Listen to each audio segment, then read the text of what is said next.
বগুড়া ৬ এবং শেরপুর ৩ আসনের নির্বাচন এর মধ্যে সম্পন্ন হচ্ছে সব ধরনের প্রস্তুতি। সরকারি রিটার্নিং কর্মকর্তার কার্যালয় থেকে কেন্দ্রে কেন্দ্রে পাঠানো হচ্ছে নির্বাচনী সরঞ্জাম, মোতায়েন করা হচ্ছে আইনশৃঙ্খলা পরিস্থিতি। এবং এ ব্যাপারে আমরা বগুড়ায় যেতে চাই। বগুড়া থেকে আমাদের সহকর্মী জজিফ হোসেন প্রতীক যুক্ত হচ্ছেন, তার কাছ থেকে জানবো বগুড়ার পরিস্থিতি। প্রতীক, আপনি নিশ্চয়ই আমাকে শুনতে পাচ্ছেন।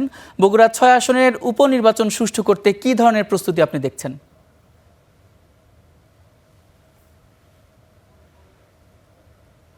যেমনটি বলছিলেন, আসলে রাত পোহালেই বগুড়া সদর ৬ আসনের ০ আসনের উপনির্বাচন অনুষ্ঠিত হবে এবং এর আগে ত্রয়োদশ জাতীয় সংসদ নির্বাচনে ১২ ফেব্রুয়ারি আমরা যেমনটি দেখেছিলাম যে সকাল ৭:৩০ থেকে বিকেল ৪:৩০ পর্যন্ত ভোট গ্রহণ অনুষ্ঠিত হয়েছিল। ঠিক একইভাবে এই উপনির্বাচনেও সকাল ৭:৩০ থেকে ৪:৩০ পর্যন্ত ভোট গ্রহণ অনুষ্ঠিত হবে।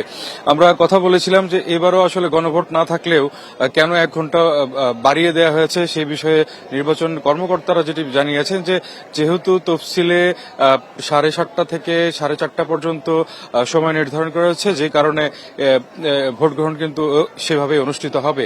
এবং আপনাকে জানিয়ে রেখে যে বগুড়া সদর ৬ আসনে প্রায় ১৫০টি কেন্দ্র রয়েছে এবং পোস্টাল যে ব্যালট কেন্দ্র সেটিও কিন্তু একটি। এইটোর মোট মিলিয়ে ১৫১টি কেন্দ্রে এবার ভোট গ্রহণ অনুষ্ঠিত হবে এবং ৪,৫৪,০৪৩ জন ভোটার তাদের ভোটাধিকার প্রয়োগ করবেন বলে আমরা জানতে পেরেছি নির্বাচন কমিশন কর্মকর্তাদের কাছ থেকে। এবং এখানে আসলে যেহেতু ১২ ফেব্রুয়ারি একটি ত্রয়োদশ জাতীয় নির্বাচন হয়ে গেছে, তো সেই ক্ষেত্রে আসলে ভোটারদের ভোট কেন্দ্রে নিয়ে আসাটা সবচেয়ে বড় চ্যালেঞ্জ হতে পারে বলে জানিয়েছেন এখানকার যারা রাজনীতিবিদ এবং যারা সংশ্লিষ্ট মহলের যারা রয়েছেন।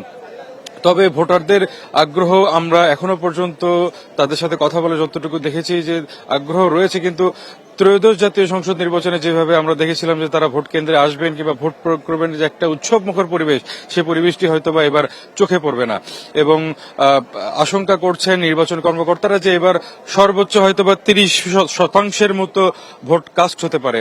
এবং এই বগুড়া সদর ৬ আসনের উপনির্বাচন ঘিরে আইনশৃঙ্খলা বাহিনী সর্বোচ্চ সতর্ক অবস্থানে রয়েছে। প্রার্থীরাও তাদের যে প্রচারণা সেটি কিন্তু বন্ধ হয়ে গেছে, যে কারণে পোলিং এজেন্ট থেকে শুরু করে ভোটারদের আসলে যেভাবে ভোট কেন্দ্রে নিয়ে আসলে তাদের সুবিধা হয় সেই বিষয়গুলো কিন্তু তারা নজর এনেছেন। এবং কিছুক্ষণের মধ্যে এখান থেকে বগুড়া সেন্ট্রাল হাই স্কুল থেকে ভোটের যে সরঞ্জাম সেগুলো কিন্তু কেন্দ্রে কেন্দ্রে চলে যাবে।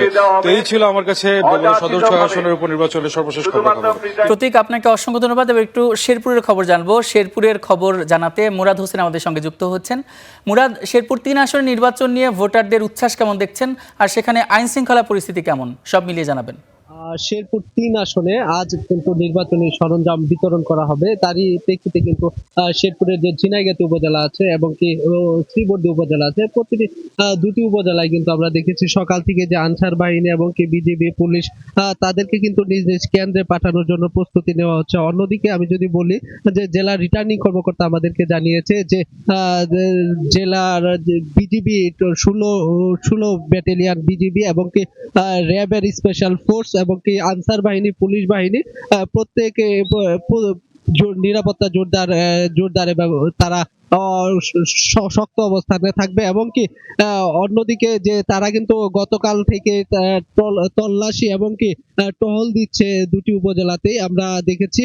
অন্যদিকে ভোটারদের প্রত্যাশা একটি, যে তারা মূলত যারা তাকেই ভোট দিবে যারা এই শেরপুরের উন্নয়ন করবে এবং কি পূর্বের যে অসমাপ্ত কাজগুলো রয়েছে সেগুলো যারা করবে তাদেরকেই কিন্তু ভোট দেওয়া হবে। আমি যদি জানিয়ে রাখি যে এই শেরপুর ৩ আসনটিতে ৪,১২,৩৭৭টি ভোটার রয়েছে এবং কি কেন্দ্র সংখ্যা রয়েছে ১২৮টি।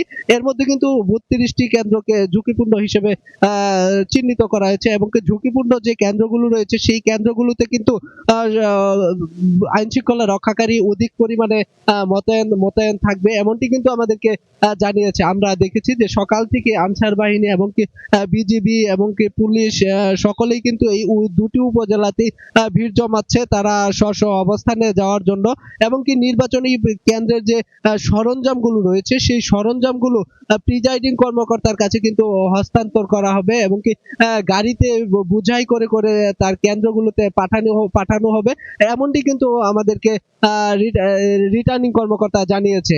অন্যদিকে ভোটারদের মাঝেও একটি আমেজ উল্লাস কিন্তু আমরা লক্ষ্য করেছি, যে তারা ভোট থেকে বঞ্চিত হওয়ার পর আবারও যে একটি সুযোগ পেল ভোট দেওয়ার, এতে ভোটারদের মধ্যেও একটি স্বস্তি আমরা দেখতে পেয়েছি। তবে ভোটাররা বলছে যে এবার তারা কিছুটা আশ্বাস পাচ্ছে এই আইন শৃঙ্খলা রক্ষাকারী বাহিনী দেখে, যে অধিক পরিমাণে আইন শৃঙ্খলা রক্ষাকারী বাহিনী যেহেতু মোতায়েন থাকবে, সেহেতু কারচুপি কিংবা বিঘ্ন ঘটার কোনো সুযোগ হয়তো থাকবে না, এমনটি কিন্তু প্রত্যাশা করছে ভোটাররা।